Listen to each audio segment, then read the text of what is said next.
就和对标上的凤凰一样，浴火重生承载着我们舰队时的愿望。这团火焰要继续燃烧下去。我们不会为遗憾找借口，不管走到哪一步，那就是自己的实力体现。这回我相信苏宁可以一飞冲天。几个月前，谁能想到我们会站在这里？几天之后，谁又知道我们将走得多远？如果我们能杀出重围，请不要诧异，因为那不是奇迹，而是实力。这一次的征程比过去都更加艰难，如果能够突出重围，我们必定将迎来蜕变。距离这一年的完美结局只剩下最后的2个月了。这个秋天，金色的雨要让你们再次看到。相比春天的 RW， 我们又发生了一次蜕变。这个夏天不进决赛就等于失败。1整年的付出浓缩在这一刻，献真之至，有死无生。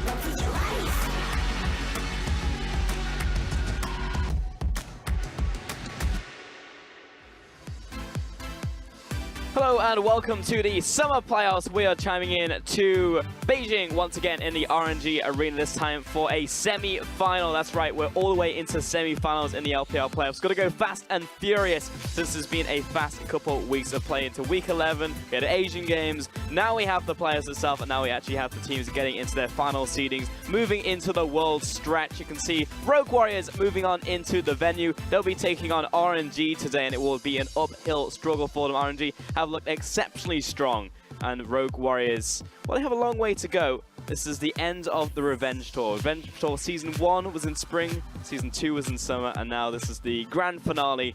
Alongside me, I've got Clement. How are you doing today, Clement? I'm definitely super pumped. This is going to be the first time we see 2 of the top 4 teams that attended Rift Rivals go head-to-head in the playoffs. Yes, indeed. It will be super fun to watch this one because we have Super Carry Doinby on the screen behind us as well. And let's just get right into this one. Let's take a look at the bracket because the hot news, the breaking news that you guys may have not seen. If you're a live viewer, you haven't caught up on the VODs and you're watching the LCK finals yesterday, which I don't blame you, KT versus Griffin. I'm not going to spoil the results since it's only a day afterwards. But if you're watching that series, then you're going to have to take a look at this bracket because, yes, on the bottom side right here, what's that? EDG 1-3 versus JD, who advanced to the semi-finals, Clement. And it definitely feels like an end of an era because EDG, they've never finished below 4th place. This is going to be the first time that we're not going to see them actually go into a summer finals. So, you know, a lot of different things have changed, and we should really talk about what this means for the LPL in general. I feel like if you're going forward,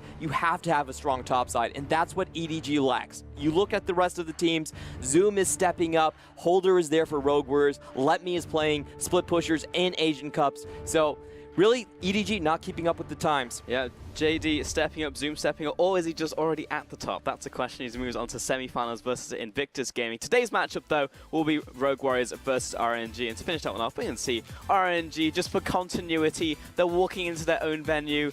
This is their home arena, so hopefully they should feel pretty good moving into today. Of course, all of the semi-finals, in fact, all of the playoffs up until finals will be hosted in Beijing. And you can see a lot of them are not even carrying their backpacks because this is home court for RNG. They definitely have the advantage in the fan base, in the familiarity with the stadiums and so forth. But about this matchup, I actually want to point out, Rogue Warriors do have the head-to-head against RNG 2-1.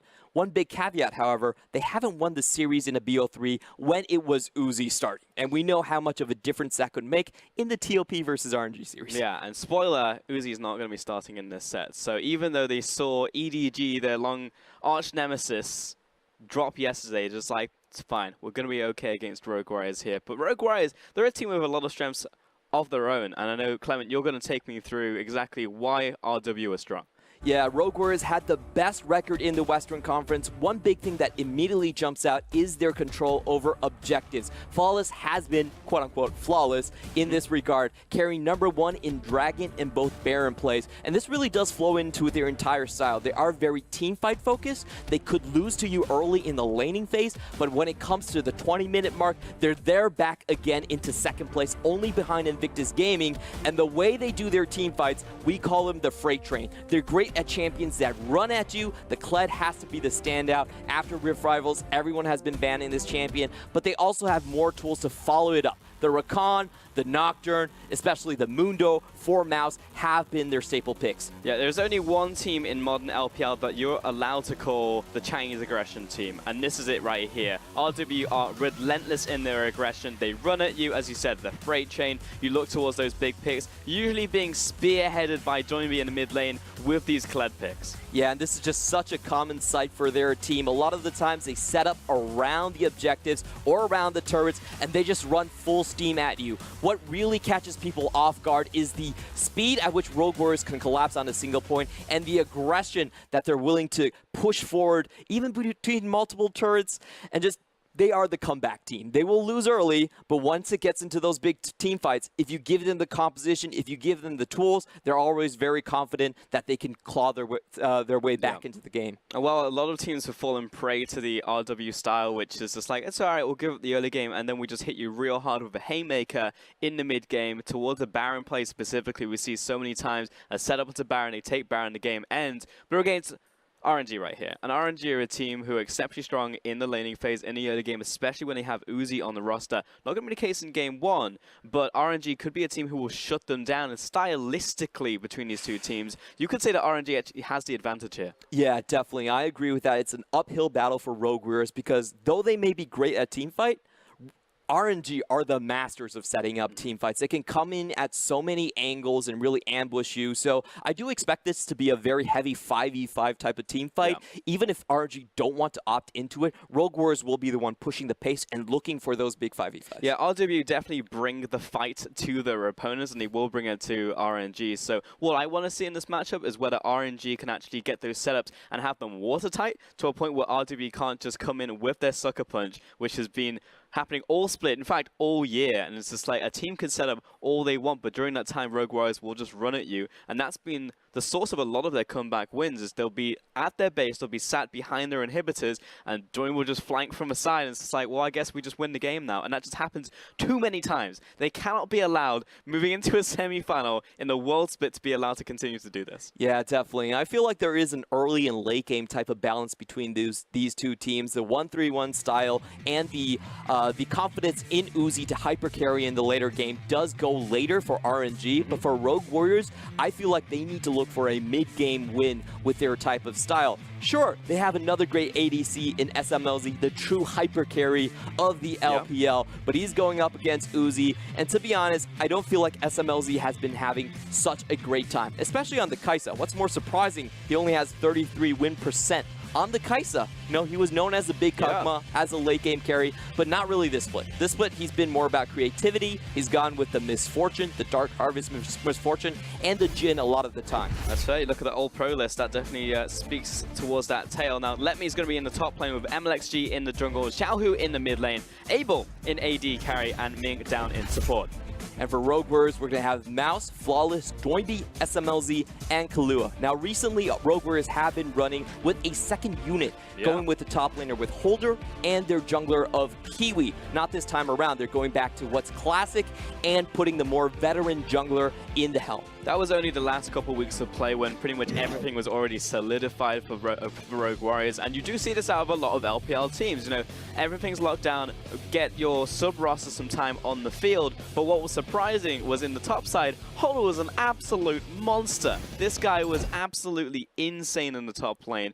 But there's a caveat to that. If you want to run Holder in the top side, you've also got to sub out Flawless because of the import rule. Now, you're looking at this and it's just like, well, then you would just never do it, right? Like, you want Flawless, you want Mouse, you want this as a unit. But the interesting thing here is Holder is so damn good that you could probably give up Flawless and the top lane of Mouse just to have this guy play. Holder is probably the only assassin top laner that you'll ever see. He's great on Akali, he's great on Aurelia, and he actually has the most kills per game in the LPL. Yep. And that was just off a 9-game stretch of performance. So if you look at the general trends of the top LPL teams moving more top-heavy, looking to get their carries in that lane, that I think Holder is a great opportunity for that. And I do think that we'll see him come off of the roster if the top lane goes badly for Mouse. I would be frankly shocked if we didn't see Holder at some point in this series, because I don't expect this to be a 3-0 either way to RNG or Rogue Warriors. And at that point, you probably want to see if there's something else you can bring into the top side. And I think that if you want a tank, and when I say tank, I mean Mundo, you bring in Mouse. If you want anything else, then you'll bring in Holder. But so far, 19 games over the split of Mundo. Second highest was 3 games on his next highest champion. 19 games on Mundo. This guy is literally Mundo at this point. And that's a really big question for Mouse. Does he actually have the champion pool to compete right now? Because we're looking at things like the Aatrox, which I don't think Mouse has shown a great record of, and also things like the Urgot, possibly the Akali. There's a lot of new picks that he needs to move in, and Mouse really hasn't been known for a big, expansive champion pool. He's going against Let Me, but Let Me has a lot of new tools. In Asian games, we've really seen a new face. RNG has been trying to get Let Me to carry his lane, to play through that position, and it does start with split-pushing picks like the Akali and the Kennen. And I think that's a very solid edge that RNG does have over Rogue Warriors, unless they show something new. Yeah, I mean, that's the thing, right, with Let Me in the top side, because who was it? Was it AJ who was saying that he's very good internationally? He's like the international top lane you send out, but domestically you look towards players like Zoom. You know, Zoom, Xiao Ao even in the top side if you want domestic power. So Let Me right here will have to show that he's able to do that in his lane. That being said, we're essentially running the B roster here for RNG coming into game 1, and this was surprising to me, like seeing that they would do this against TOP. Yeah, makes sense, you're in the quarterfinals, but heading into a semi-final right here against Rogue Warriors, the most dominant team in the Western Conference. The stakes are just so high for RNG. I'm actually surprised at their confidence as well, because if they win here, they're guaranteed to go to Worlds. They were the champions in Spring Finals, and right now, if they get over Rogue Warriors, they would be guaranteed second, and they would go on points alone. So, you know, really, I think RNG probably have the same idea we do, that this will be an uphill battle for Rogue Warriors. And I think Rogue Warriors have to come out and surprise them, because the big advantage for Rogue Warriors is that they didn't have to go to Asian games. They play a lot of champions in their mid lane from Joinby and from SMLZ. 16 champions and 17 champions respectively. That's a lot of combinations that they could throw at you, and they really need something special to upset the status quo. They hit hard and they hit fast. We're going to get into the champion side. RNG are going to take a blue side into game 1 of this best of 5. You can see the record in regular season, the exact same, 14 wins to 5 losses from both teams. Bans here from RNG, Gangplank, Braum and Akali here, and Rogue Warriors taking away the Camille and the Sun Jiao. So we can see Rogue Warriors definitely focusing on the early jungling from MLXG. I agree with this actually, because I think MLXG is a very different player when he's on something like a Sejuani and compared to something like a Lee Sin. When he's super aggressive, he will use that dueling advantage and try to push you out of his lanes. Then we're going to see RNG go for the Aatrox. Now this is one of the few blind picks that they will give towards Let Me. Most of the times that we've been seeing in the playoffs so far, they actually let Me counterpick for his top lane. Yeah, the fact that we're seeing more and more Aatrox get through nowadays is definitely a bit of a 50-50. We see a lot of Aatroxes actually just straight pop off still, even after the nerfs, like 2 patches in a row for him. First pick here for RNG. Rogue Warriors is going to confirm the Lovers duo straight up. And we're going to have to see what RNG has to answer for this. They could go for the Kai'Sa, which is the big pick for RNG in their late game carry type of style, but against this lane they're going to be giving up a lot of priority. Actually, the Kai'Sa has not been doing so hot in the playoffs so far, only a 1/3 win rate, and it has been because that in a fighting region that is so puts so much emphasis on the 15 minutes, not having that priority from bot lane can hurt you a lot. Yeah, maybe just straight up losing that bottom. We've seen that a couple times as well, 2 versus 2 wins. RNG locking down the Alice though early here for Ming. I do like to see that at least get something down in the bottom lane up against this Rakan. Rise into the mid lane from RNG. Now, Rogue Warriors will get themselves the Talia and look to ban away the Lee Sin. This feels like MLXG is actually getting the score treatment where you got 5 bans targeted his way. Yeah. But traditionally, MLXG has been known for having a small champion pool, so they're trying to force him on either the Kindred or the Nocturne at this point. 2 champions that, you know, he could still go towards, but I think they probably take away more early game options. That's what it looks like they're trying to do from Rogue Warriors. Interesting stuff, taking away the Urgot. Haven't seen it so far from us. We were just talking about this Urgot picked up so far by 4 unique top laners. Now, Olaf towards the jungle, going to be another MLXG ban. So yeah, he is indeed getting the score treatment. At RNG, they do have their good 1-3-1 tools as well. Rise is the #1 priority for them. It does allow them to get engages they otherwise couldn't find. The Realm Warp goes past vision. So even if they lose out on the early game, they could still find those great collapses later on. Yeah, and Galio will be the final ban there towards Doinby. So there's still a lot open for Doinby. Typically we get this far in picks and bans, and you've taken away the Kled, the Aatrox, all of the mid lane picks. But Doinby sat here and it's just like, I could pick anything I want. I could pick up the Kled right now, and in fact, he'll do so. And he's just standing behind his product. Rogue Warriors are going for their freight train strategy. There's 2 champions on this roster right now that they have a 100% win rate on, the Rakan and the Kled. They're going to find any engages possible, and MLXG is not really going to be able to slow down the early game because he simply has been banned out. They just need a Nocturne now, and they'll have the full roster of unbeaten champions here from Rogue Warriors. Zach's going to read the response, though, from MLXG. And we're now looking for an AD carry from RNG, all the way down at the end here for Abel. Did see him just a couple of days ago. Abel, mechanics are always going to be on point, but it's just that X factor that you get from Uzi, which is the thing at the end of the day. But it's going to be Kaiser anyway. We're going to see that on the bottom side, along with the Alistair.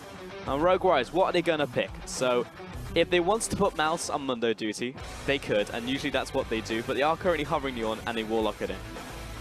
So Rogue Warriors, they basically got everything they wanted out of the draft, and RNG, like their true colors, are going for the late game. They're going for the 1-3-1, but I'm very worried about the early portions of the map for them, because if you look at the bot lane, not exactly a great matchup. If you look at the mid lane, actually, Doinby does have a lot of kill threat coupled up with the Taliyah as well. So Rogue RNG in the early game, I expect a lot of defensive play. They're going to have to hold tight. Yeah, you'd have to expect so. Xiaohu also gets his chance at the Aatrox. You know, you have to expect that a lot of... Well, they're swapping up now. You have to expect a lot of these solo laners have experience on the Aatrox. It's just been essentially permabanned up until the new patch. Like, up until 0.16, we've just not really seen any Aatrox. And the times that we have, he's just straight stomped the matchup and reminded people why you banned the Aatrox. So now that we're seeing it, it's a little bit more 50-50, but generally still in the Aatrox's favor. Yep, the Aatrox is definitely going to be going top. It's not a very good matchup for him against the Kled, actually. Yeah, I was going to say. The Kled can double dash away and basically evade a lot of those knockups coming out. Yeah, we won't really be able to take him out in that 1v1, so it makes sense to move him up to the top side. But it's still a Rise matchup into the mid lane, and I know you, Clement, you know, the Kled aficionado, and we've spoken at length about how this matchup works, but there are ways, even for Doinby here, like Doinby, no less, to be able to take on that matchup early. Yeah, the great thing about Kled is that you can get harassed down on the meta, but once you get that Tiamat in the mid game, you can just forget about laning. This is what Moiryu did in his series against Suning Gaming. He basically forgoes the laning phase and just roams around, and we see this from Doinby quite a lot as well. He doesn't have the best early laning from the Kled, but that really doesn't matter. Once he goes towards the bot lane and you have Rakan coupled with him, it's so hard to keep your bot lane alive. Yeah. I do like the fact that there was an early confirmation of the Alistair from RNG, otherwise that certainly would have been taken away. So there is something in the bottom side to combat this Rakan, but it's still this early game from RNG. You know, this is exactly what we highlighted in this matchup. RNG were expecting them to take precedence in the early game to try and shut out Rogue Warriors and then have those setups moving towards those team fights. Right here, it actually seems like Rogue Warriors can do whatever the heck they want early, mid-game, and late game. Yeah, it is an uphill battle in terms of the compositions from RNG, but what we've seen from Rogue Warriors, their biggest weakness is that split push coming from the top lane. So let's see if that happens this game. Well, styles versus compositions. Let's see which comes out on top as we get into game number 1 of our semi-finals here in the LPL.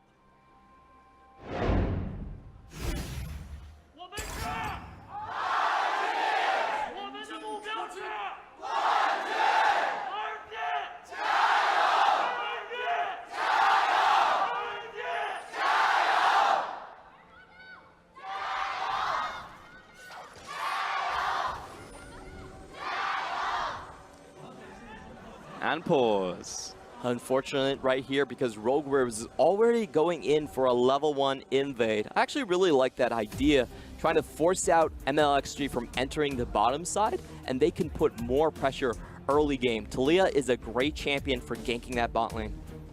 Yeah, now, do you think it's fair that RNG get 5 chance versus the normal 3? It is their home arena, so I respect it.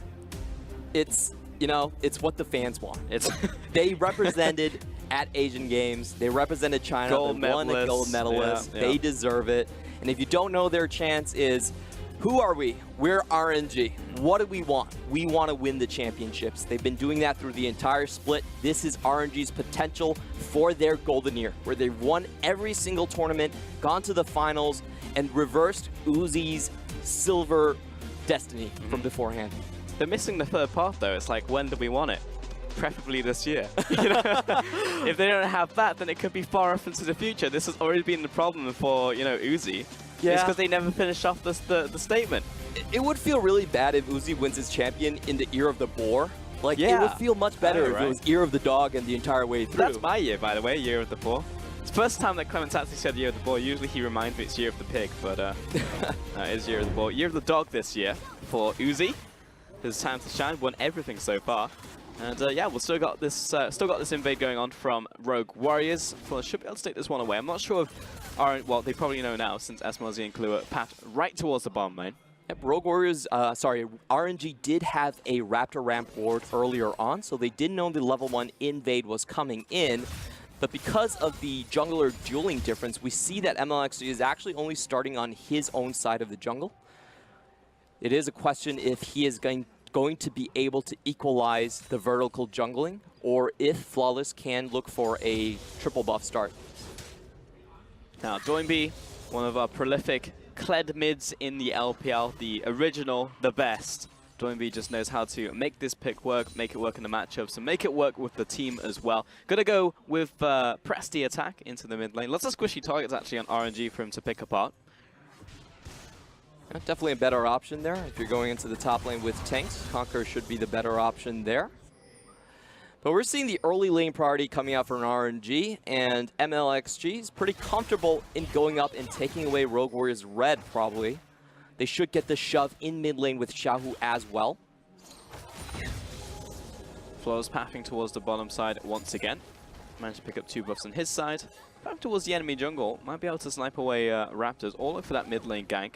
Seems like Xiaohu's pushed up, but also playing towards top side because MLXG is there. So we'll just be the Raptors take now. Join me into mid lane, a little bit extra detail on his pickups. Of course, going Triumph, Coup de Grace, and Resolve secondary. The only thing that's special here would be the Tenacity Legend coming out from him. Probably for the Rise matchup. Does like to harass with Rune Prison quite often. Yeah, this is a little bit awkward for Doinby. This is the hard part's pretty 6 for him. Top lane, Letme's actually getting the better of Ornn, to be expected. Aatrox a very strong laner. Subi can climb underneath tower as well. Into the bottom lane though. Kahlua trying to get out of this one. Lockdown onto SMLZ as he kites back, and Abel still putting out the damage. Kefian and Rain locks on. And RNG get a real nice trade in the bottom side. That was a really good play from Ming. He gets the stun and the knock up underneath tower. So Kahlua forced to take a lot of damage. Ignite used for Ming just to force him out, and the heal equalized from SMLZ. Yeah, Ming, one of the best, if not the best support in the league. He was first, I believe, on the all LPL list. Second in KDA in role, first in wards per minute. Definitely the biggest thing I look for Ming is his playmaking ability. Uh-oh, but Abel steps up too far. Well, speaking of playmaking, it's going to happen on Rogue Warriors side. Flash forwards there, double knockup coming in from the Alistar, and Kahlua low, trying to kite back, has to flash away from this SMLZ, close to having the plasma proc, but he's going to survive this trade. Uncharacteristic mistake from SMLZ. Doesn't even get the range to land anything on Abel, and here comes MLXG. Relentless aggression coming in from this bottom lane, about to be punished by MLXG. The knockup coming in clutch from Ming as well. Flaw's kiting into the bottom lane, but SMLZ's about to drop the flick backwards. MLXG flashes forwards for first blood. And without a red buff, there's no way that... Oh, sorry, Flawless did have the red buff, but there's no way that he was able to chase forward with Ming blocking all of the damage right there. A bit of a mistake coming in from SMLZ, but this is actually what we've been seeing from him in the laning phase quite recently. He's actually been losing a ton of lanes and just straight up 2v2 outplay coming in from RNG. And frankly, Rogue Warriors just tried way too hard to make that work. That was 3 small engages onto the bottom lane of RNG, and they were just like, there's no way a jungler could possibly path towards the bottom side after we stay past the river for a solid 2 minutes. Yeah, they do have the aggressive side of the matchup, but definitely overreaching in that last trade right here. Great start from SMLZ. They get the Battle Dance and all of the damage onto him, but the flash was really questionable because you could see Ming, he lands 2 straight stuns right off the bat and is basically able to chase them away from the entire laning phase. SMLZ still wants to stay around for more. They stay in. I don't think that ward spotted MLXG. A bit of an unfortunate positioning for them. Just 2 pixels off to the bottom side. Yeah, and the reaction was good, but in the end, it's a kill onto SMLZ. A lot of resources burnt on the bottom side. I respect the attempt there from Flawless, but it's still first blood going over to RNG. Uzi is just cracking up right now. I mean, I don't even need to take to the stage, apparently. We're in semi-finals versus Rogue Warriors, and bot lane's just kicking some ass. Yeah, and you also have to point out that the jungle pressure being torn away from the solo lanes also hurts quite a bit. The top lane already falling behind 20 CS. Take a look at RNG's stats right here. If they get the FB, their win rate, First Blood, their win rate goes up to 70%. So definitely a good start for them.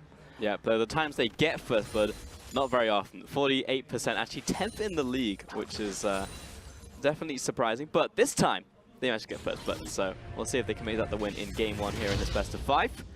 Top lane, though, still hefty advantage over to Let Me. Did have a gank while that replay was happening. But it's up to about 3 waves now. Huge in the top side. Mid lane, a wave advantage. Bot lane, assist advantage. I mean, there's a small CS lead over to SMLZ. But overall, RNG is getting the better of Rogue Warriors in this early game. Yep, but here is when Doinby does come online. He's already hit his level 6 and the Tiamat, so he should be able to shove in Rise a couple of times. And the number 1 place he does like to look for those kills on the charge would be the bot lane. There aren't a lot of summoners there, so it could be a great chance for Rogue Warriors to equalize.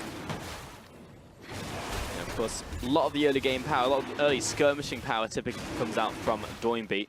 It was surprising not to see too many bans thrown his way. You know, they took away the Rise. That's typically what Doinby does like to pick in early rotations. Otherwise, he does get the counter pick on red side. And then he exactly managed to just do that, picks up the Kled.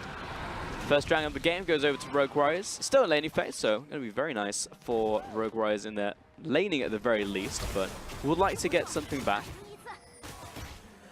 Definitely still looking for hard control onto the bot lane. We talk about the Silk Road towards the bot lane in the LPL, and that's the path behind the red buff for blue side. You can see it's already warded up. Double control wards for this path, so there's actually multiple ways that Doinby could find himself into the bot lane. All they need is enough room for Doinby to actually operate and leave the lane. They wanted to do it before Abel gets both of his summoners. There's a chance right now, perhaps, Shampoo moving over to pick up his blue buff. Then moving back towards the mid lane. Actually, Doinby moving towards the top side here. There's actually a push coming out from Let Me, and Flawless is pathing towards the area. But it was a deep control ward, so Doinby will be stopped on that attempt. Yep, a bit unfortunate right here. We do hear Frost talk about this a lot. When blue side goes for their blue buff, it's a massive opening to go for the bot lane dive. But unfortunately, Doinby not able to find that opening. He did have the chance, but cleared out his red side for Flawless instead. Yep, took a lot about setup, and this is it from RNG. Stopping his plays before they really happen from Rogue Warriors. And the Rise matchup just means he's constantly been pushing up the mid lane until he goes back. Doinby's not going to find access into these side lanes, really.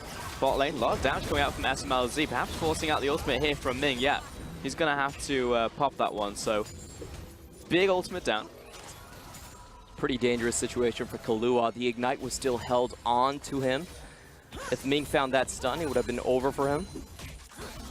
And this is a point where you start to feel the power of Xayah and Rakan as a laning duo start to wane a little bit. Rakan on 8.16 did have his HP nerfed quite heavily. Yeah, they were pushing very hard to try and make that natural early advantage work, but kind of blew back in their face just a little bit from RNG. We're finding ourselves a bit of a more passive laning phase early game. I mean, really, we expect the Sparks to start flying around objectives around the mid game towards second rank, perhaps even Herald itself. That's where we really see the most action happen, specifically between these two teams when you look at them stylistically. We have to say, Rogue Warriors' composition is a lot about priority and initiative. If they're getting pushed in most of the time, they're going to have to give up towers to maybe find the perfect 5v5 that they're looking for. So, you know, this laning phase is not going very well for them, and RNG are quite happy to extend this phase where the map is relatively closed off.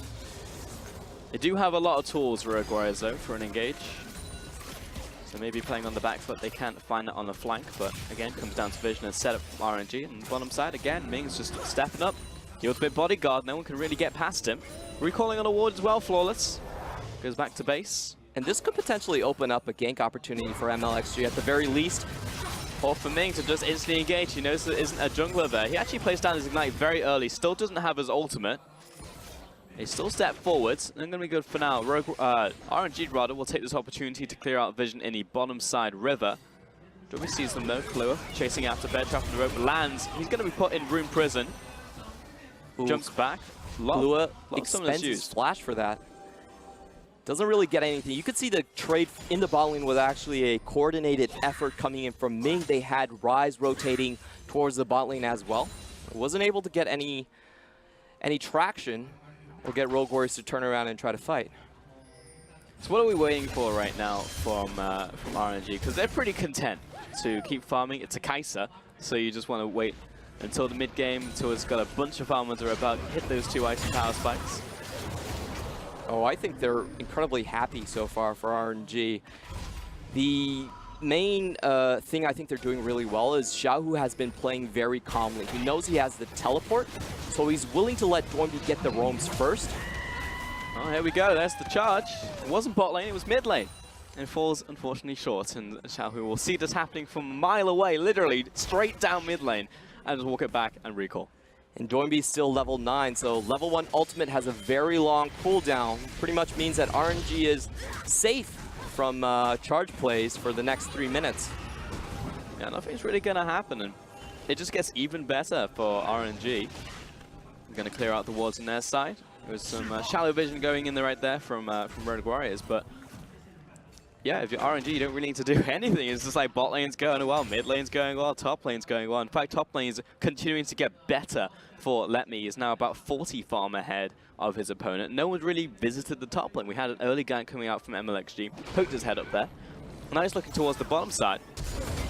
Flash forwards, knock up onto the AD carry, put in the bounce house. That's a nice lockdown coming in from the Blade Caller, but here comes that Talia, locks everybody in right now. MLXG jumps out of that hot pot and Flawless looking to move forwards. There's the Ornhorn from long range, looking for the knock-up sidestep from Abel, but he's getting chunked down as he looks to retreat. SMLZ with the kill, a second one to Flawless, and Rogue Warriors finally strike. And great reaction from SMLZ. He dodged out on all the skills coming in from MLXG. Did not get the slingshot and didn't get the Q either. So SMLZ was pretty free to dish out damage, and Mouse with the quick teleport and the long-range Ornhorn, they're going to be able to secure 2 kills and the tower.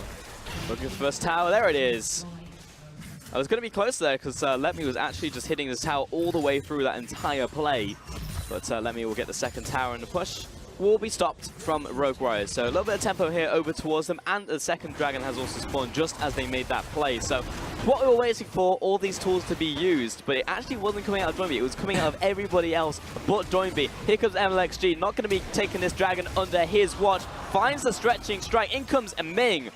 Over the wall, Flawless has to flash, charge away from Mouse. Now RNG looking towards this dragon themselves. A lot expended just to secure that Ocean Drake. I'm not even sure it's particularly worth it, but they do force the enemy off. I felt like that was a good play coming out from RNG. I like the idea, but the execution was very far off. So 3 skills missed completely from MLXG's side, and you could see that SMLZ right here, he's able to dodge out on the impact coming in from the Zac, doesn't get the Q, and then MLXG has to use his ultimate just to get away from the play. Now, this was actually a very good timing for the top side as well. You could see Aatrox in the top side. He was in a back rotation. He was trying to get something, his Black Cleaver, in base. So, was pretty slow on the teleport as well, and Rogue Warriors just outplayed that initial attempt from RNG. There it is. That's what we talked about from Rogue Warriors. Takes a while to come in, but it's just instantaneous, you know? Like, when you look at a lot of other teams, it's like, all right, set up around this objective, all right, let's get ready for the fight. But from Rogue Warriors, it's like, someone just yells, we're going, and then everybody just teleports into the fight. That's essentially how a lot of the engages happen from Rogue Warriors. More often than not, it works out for them.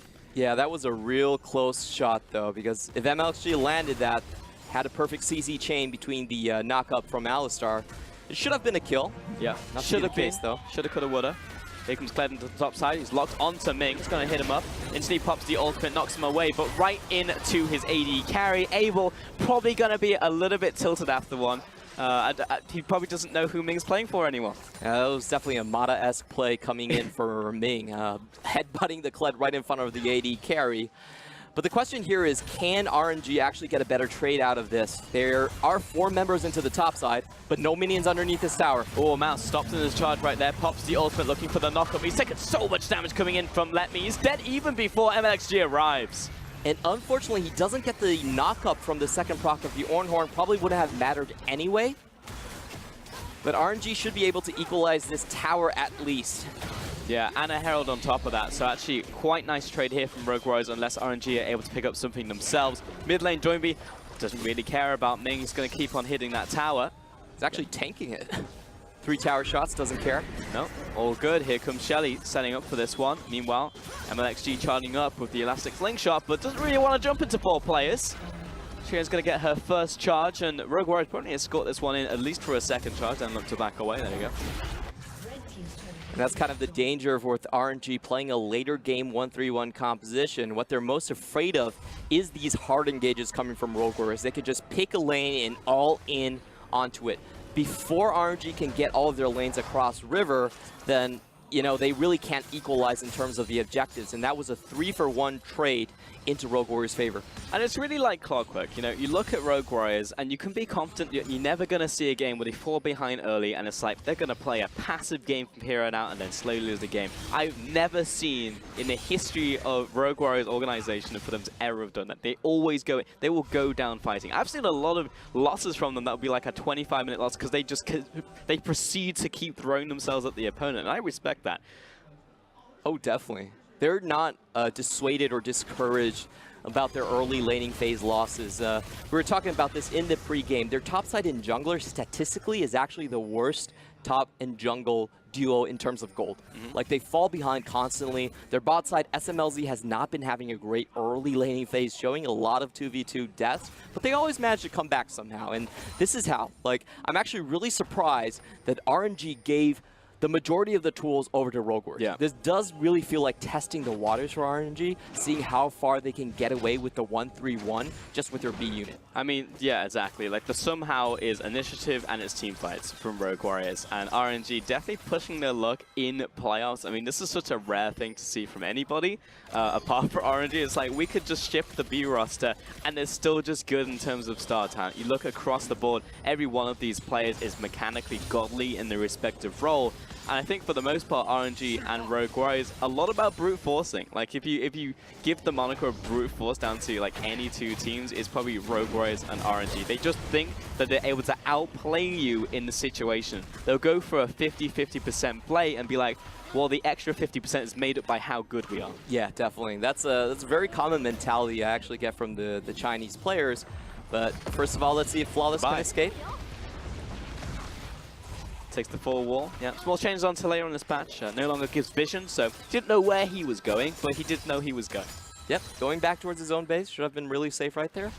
In the LPL, we talk about execution as part of the play. You know, in the LCS, a lot of times, the coaching staff does come up, okay, this is the best play that you should strive for, and the execution is, even if the execution goes wrong, you should still have made that great play. But in the LPL, a lot of the idea behind it is, if you can make this bad play consistently work, there must be something good behind it. Yeah, so just keep doing it. Yeah, they do take a lot more of mechanics into the equation. And I think that's an interesting thing when they go internationally, because we've seen it very recently, even at Asian Games. It's like, this play should not work right here. No other sane team would go for this play, and that's why it works most of the time. Because there's no way they would engage right here when we have all the vision set up, all the setup around this objective, and they just go anyway. And then it works, you know? It's because, like, when you surprise your opponent with that, you weren't expecting that situation even to arise. So do you even prepare for it? Mostly no. My favorite Reddit comment in Asian games was MLXG saying, "You're not going to catch me for the 9th time in a row." And he comes out of nowhere, gets a great Dragon's Rage, and basically kicks LCK's bot lane duo to death. Yeah.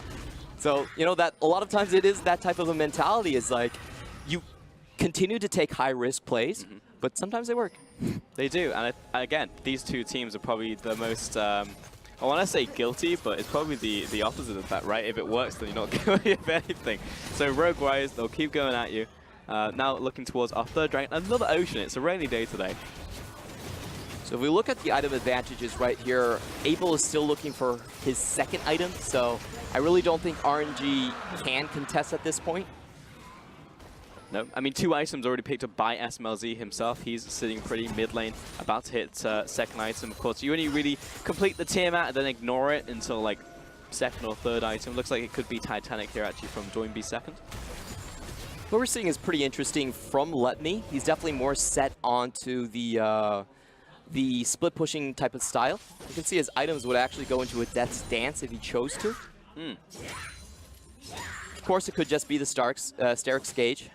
You'd think Sterix. Yeah, you'd think Sterix would be the most common build right here, just because of the team fight prowess. For sure. Mouse looking towards more health right now. First item went for the Frozen Heart, so in that initial gank, essentially had no effective health. He had a lot of armor, but no health, so just popped like a balloon, like a pinata, unfortunately, in the bottom plate, but now he's getting a little bit of extra health underneath him. And yeah, Rogue Warriors looking towards top side. In fact, they're all grouped up there. Doinby pushing forwards onto Xiaohu. On top side, essentially, it looks like they're setting up onto this inner turret, and they're coming in with very fast rotation on a large minion wave. Yeah, this is so dangerous because the entirety of Rogue Warriors could collapse on your composition in a second. Now, they're just setting up vision for the Baron Pit, and if RNG so far steps out towards the mid lane, I feel like Rogue Warriors could do a full engage. I mean, this is what you were talking about before, Clement. When they have priority, when they have control over the map, it's so easy for them to go for an engage. 4 out of their 5 champions have a super good way of just moving front to back, looking for a flank, looking for an engage in a skirmish or a fight scenario. So it's super risky. RNG, if they find a pick though into the mid lane, that could be good for them. Doinby getting CC'd up. Oh, stops the ultimate, but here comes Rogue Warriors. Instant reaction from SMLZ and Flawless. Drops Zac into his Bloodblitz, and in comes the Rakan. He's going to be moving into the back line. Instantly goes down though. Ming will be his killer as Flawless backs behind the turret, flashes away, and somehow MLXG survives out of passive. Yeah, biggest difference right here was that Ornn was not in the play and they did not find any damage onto Abel. He was able to hit onto Kahlua throughout the entirety of the fight, and nobody really touched him. So RNG do get a bit of momentum back. They force the charge away, which I actually think is the most important thing about the play. It stops the turnaround coming from Rogue Warriors if they want to go for Baron.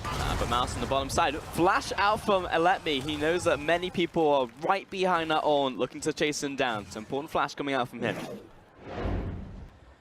Look at the start of the play. This is very reminiscent to what RNG did at MSI, just catching on someone that was outside of his tower, just 2 pixels outside of his tower. It looks good for Rogue Warriors at the start, but Ming with a double knockup, and just watch Abel. Able to dish out all of the damage. Nobody really has the time to look at him. Yeah, really, that was just, again, it was a situation where it comes down to execution. You know, like, many things could have gone differently there if Rogue Warriors had played maybe differently, because they managed to drop MLXG very early on to that fight. And it's like, well, he's just out of the equation. If they end up winning there, then they kill him, and then they get the advantage. You know, it turns around very quickly. So RNG managing to outplay them in that situation. MLXG actually going in, but there's 4 members here. Getting caught out by that, that flick back there from Flawless. Remember, he doesn't have a passive anymore, so he can't make these crazy plays like he was before. All right, so I think this is MLXG's logic. He knows that the 2 big engage ultimates are down for Rogue Warriors, so he's willing to risk something like that. Did it turn out well? No. But does it make some sort of sense in MLXG's mind? Yes. And will he do it again? Yes. In fact, he's setting up for it right now onto the mid lane. He's absolutely spotted on top of a ward, and Doinby was just beelining it towards him. But again, Rogue Warriors with the proactive, aggressive play, instant rotation to the mid lane, and everyone follows the call. They pick up the tower essentially for free. I mean, RNG was staring them down, but they weren't all in position to set up for it. Let Me down in the side lane without teleport. Yeah, and RNG, they're finding themselves in a sticky situation. Rogue Warriors composition is just not something you can try to scale in the side lanes for. They will instantly bunch up and take you out of the map. So I think what RNG really have to do is they're banking on Let Me quite heavily to keep Rogue Warriors composition from grouping up.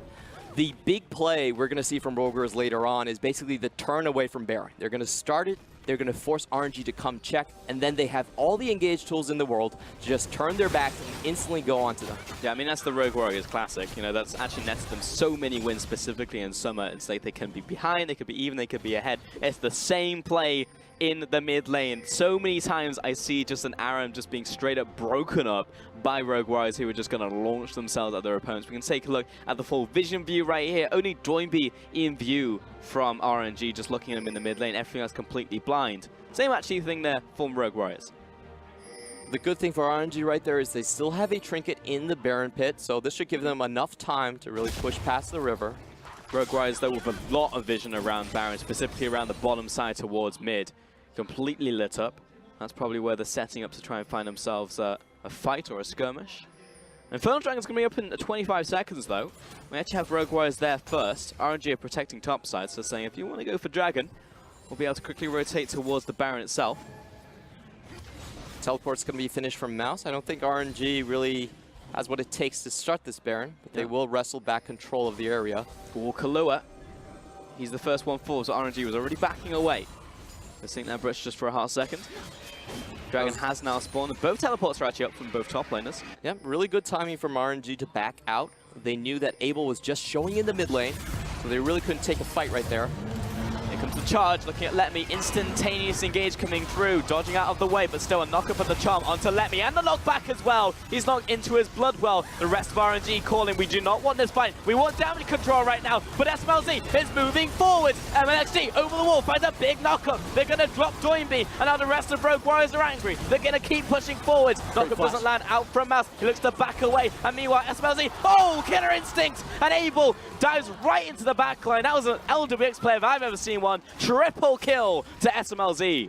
And then he takes down the tank from Rogue Warriors, so I'm not sure that was worth it for Abel. I understand the logic was to prevent Rogue Warriors from actually doing the Baron, but ideally, probably the damage dealer would be the one that you really want to take out. You see right here, Rogue Warriors are still able to take away the Baron just with the 3-man and no tank. Again, exceptionally well played in these clutch scenarios. Xiaohu stepping up to the Baron right now. 1 versus 3. They're all behind it. Takes down one. Looking towards the second. It will be smited down by Flawds, who flashes the wall. Round Warp looking to chase. He's on the close range towards Flawds. Not going to be able to take him down, however. That was almost clutch from the Summer Tiger. Yeah, that was so close. He takes one, but doesn't get the crucial smite out of the equation, and Rogue Warriors are still going to be able to pick up the Baron. Now, this is what we really talk about Rogue Warriors. The turnaround is semi-global. It's so hard to get away, and Let Me was just 2 steps in front of River. He doesn't get to do anything this fight, but the equation still came out really close for Rogue Warriors. You can see SMLZ was hit with the initial stun coming out from Ming, but then he dodges out on everything from MLXG once more and is able to clean up the front line. Speaking of Abel, right before he went for this kamikaze play, the flash over the wall away from the Ornn charge, clutch coming in from him. Yeah. If you put him in these pressure scenarios, he will perform, but maybe diving into the back and, you know, killing himself, not the best, but you can see the amount of damage he put out in that fight compared to SMLZ as well. They were the major players. I was definitely surprised that that fight was so close for RNG because they basically got Let Me for free. And RNG still was able to trade, I believe, 4 for 2 in that scenario and even have a really good chance, a possibility of taking that Baron play afterwards. But overall, you know, Rogue Warriors to composition, if you give them all their tools, this is what they will do to you. And that's why Kled was banned for 14 games in a row in the summer split. Nobody wanted to give Doinby his Kled. And when it was given up to Doinby, he won all the games. I mean, I expressed my surprise, you know, early on this Champion Select when they were not specifically banning out Doinby, because this is the strategy employed by pretty much every other team in the league. It's like, take away his Kled, take away his Aatrox, make him play something like a Ryze that isn't just a tank in the mid lane, and then we're good. Then he starts innovating around the mid split. He brings out Poppy mid lane, he brings out Renekton mid lane. It's like, well, apparently he'll just play anything. it still works. But right here, he gets cleared and he shows why it should be feared. Rogue Warriors now on the aggressor with this Baron buff, take 2 towers. MLXG is charging up for Elastic Sling. Don't know if you want to go for this one, buddy. Rogue Warriors just trying to sign up the paperwork, take everything apart from the inhibitors. Yeah, SMLZ definitely has very good calculations. He's always keeping his ultimate in readiness for MLXG just flying in. So really, they just haven't been able to target down this Xayah, and fighting front to back against the Ornn with the Aatrox right now is not a winning strategy for RNG. At the very least, the minion wave dissipates before it can crash into tower. 1 minute left on this Baron buff. We'll see if Rogue Warriors can take anything more than this. If they can crack open this line of defense here, it's essentially the final nail in the coffin here from RNG. They should be able to defend this though. Rogue Warriors are just rotating from lane to lane. And they can find anything, anyone out of position. SMLZ just takes that Void Seeker. Still a very large damage gap coming in from Abel compared to SMLZ. Still looking forward towards that death cap. Yep, it's gone for the full AP build right here. Goes for the Gwynsues first. Sometimes we see the Gwynsues and also the Storm Razors in tandem, so you can get that to Q and E evolve. And actually on top side, latches on to Joinby. Nope, the other way around. Bear Trap finds Zac. That was an okay attempt. Like, even if he didn't get him, like they wouldn't lose anything. They could have full vision low risk of play, Warriors. Yeah. And again, we look towards RNG, and maybe this could be a second game where they're forcing Uzi off of the bench. You know, he was having a great time in early game when they got that first blood, but I think it's more about keeping up that early game. You know, I saw that first blood and I was like, that's impressive. I want to see more from RNG, because that's how you keep Rogue Warriors down. We didn't really see anything else after that. When you have Uzi on the roster, he is a guy you can consistently play towards, and he will consistently play towards him. Like, that's the reason why we saw that 15-minute game the other day in playoffs come out of RNG, as they were like, all right, gloves are off. It's not kiddie time anymore. Let's go. Do you want some quick stats for Uzi in that TOP? Quick Clement stats. Give it to me. All right, so he was on average up 40 CS against Chocho versus TOP, and he was up 2,100 gold. So if you talk about the laning phase, he's definitely an improvement over Abel. In fact, the 2 times that RNG did lose to Rogue Warriors, both times they were playing Abel in the bot lane. So that matchup has historically favored SMLZ quite heavily. I mean, if you look towards the 2 players as they are right now, SMLZ, yes, he's maybe been falling short in the laning phase, but you can say that's equivalent to perhaps Abel, right? And then if you're looking at team fights, then either neutral or you give it over to SMLZ, and then when you look at that equation, suddenly it's like, well, maybe it's Rogue Warriors favored. When we were looking at this matchup as a whole, stylistically, we were saying, all right, RNG, you've got it, but I think Uzi has to be part of the equation. Yeah, it definitely should be. We could see the big difference he brings to the roster. Just the willingness for all of their members to pile into that bot lane, give him the lion's share of all the CS. And then Rogue Warriors, their bottom lane becomes a weak point. You know, that's the difference right here, because you can actually exploit SMLZ and clear in the laning phase. Well, that never really happened. They got first blood, and they were like, okay, we'll take it, and then move towards mid-game. What's SMLZ doing right now? He's on 3.5 items. He's building also towards the Hex Drinker. He's massive. You know, this should never be allowed to happen if you're RNG into Rogue Warriors.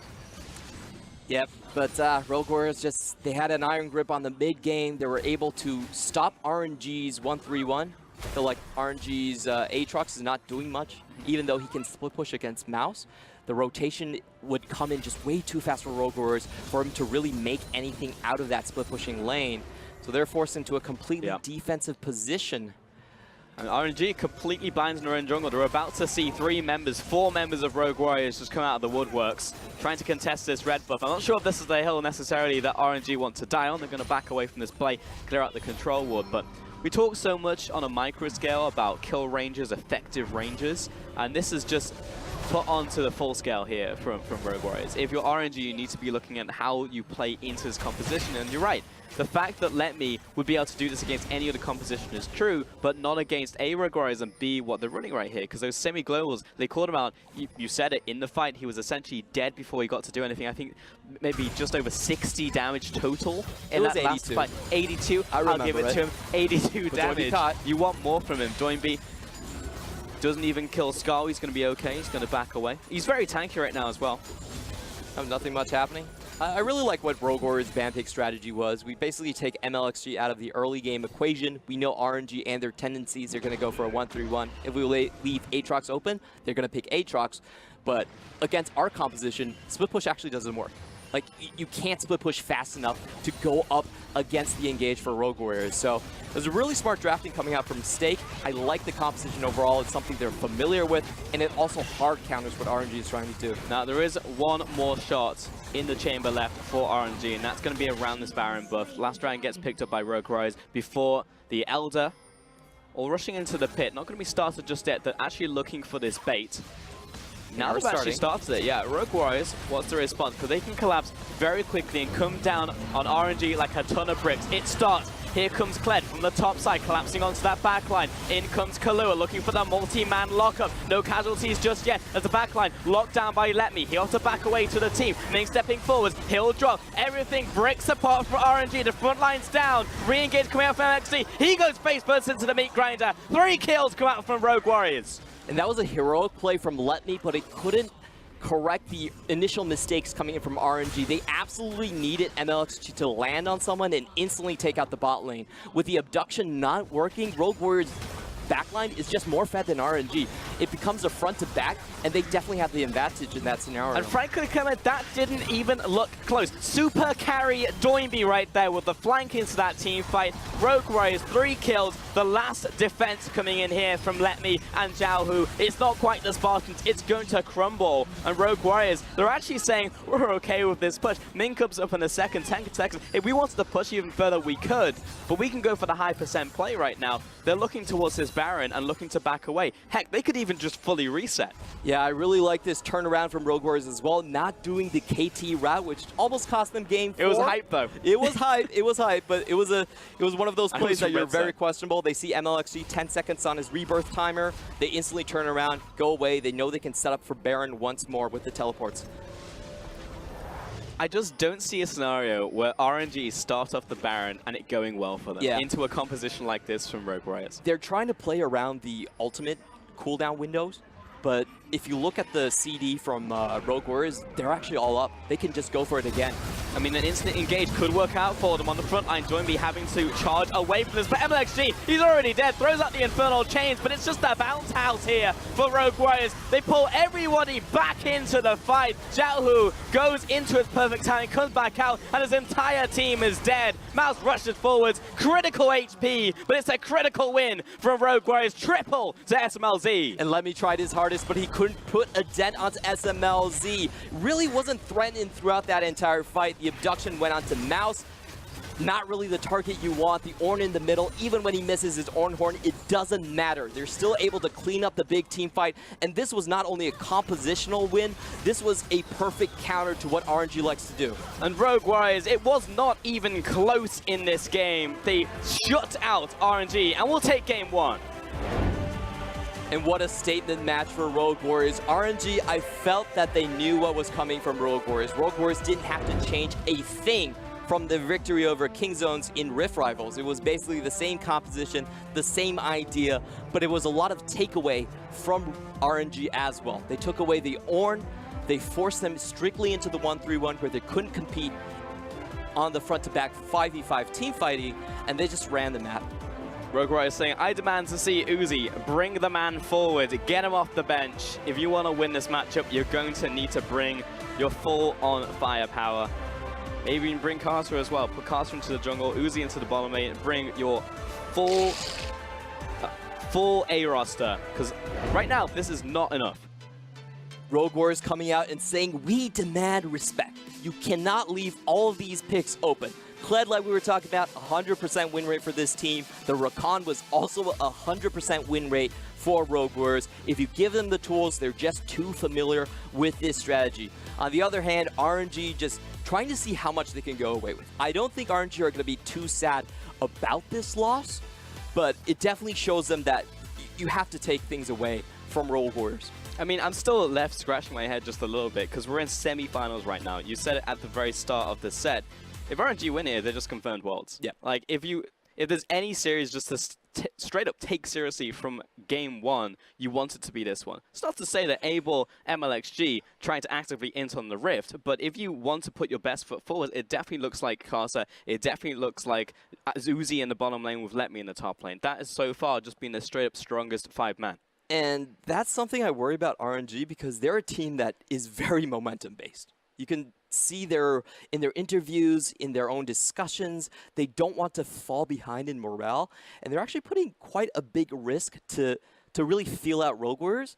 But if they're going for that strategy, I also feel like Rogue Warriors didn't show anything. No. They just went with their strategy. We've seen this a million times before. Yeah, like if you looked at our early game graphics, we pointed out all the picks that they would take, and it was just, just run-of-the-mill composition for Rogue Warriors. Yeah. It's the normal day at the office. If what you were trying to scout was just like, all right, we'll leave Kled open and see if Doinby still likes the pick. Yeah, he still likes the pick. He's going to instantly lock that one in. There's no way he's not going to pick it up. And the big thing here for me is I feel like RNG are forced to bring in Karsa, because this ban strategy would not work against Karsa. Karsa would still have the Trundle pick, and he would still have the Kindred pick. So those are the big two things that I feel like MLXG has consistently lacked in terms of his champion pool.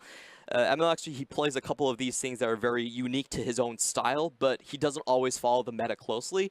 And if they have Karsa, I don't think this strategy works. I don't think they could have such a strong control over the early game.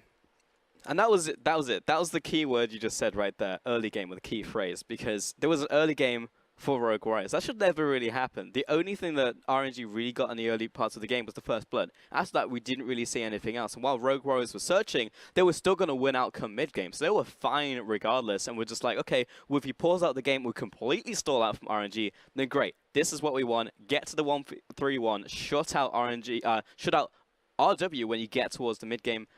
Yeah, great. But that never really happened because we knew, again, like clockwork, the clock strikes 12 and they will engage on you. Yeah. This will happen, and you have to have a contingency in place. And there just wasn't one here from RNG. And I think the second big question is, how do RNG wrestle back initiative from the map? They're very morale-based, very momentum-based, so they need to be the ones making the first moves in order to win. Against this Rogue Warrior composition, it's so hard to see themselves picking into something that can actually win. And if there's one person I would love to compliment in this game, it has to be SMLZ. MLXG was completely ineffective against him. He never got a stun onto SMLZ, and he was able to do front-to-back damage throughout the entirety of the team fights. I just don't want to see that man on Zac again. Yeah, that being said, in that fight right there that we just saw, that was probably the closest fight that we saw in the entire game. Yep. And that was still a play that should not have even remotely gone well for RNG. But again, they will go for these plays because it's like, well, we have the better players. Put this into the equation. Now suddenly a 50% play or a 30% play looks like a 50% or a 60%. And that was very close. That was essentially a 4 versus 5 coming in from RNG. Yeah, if you looked at that team fight, I felt Ming and Abel definitely outperformed.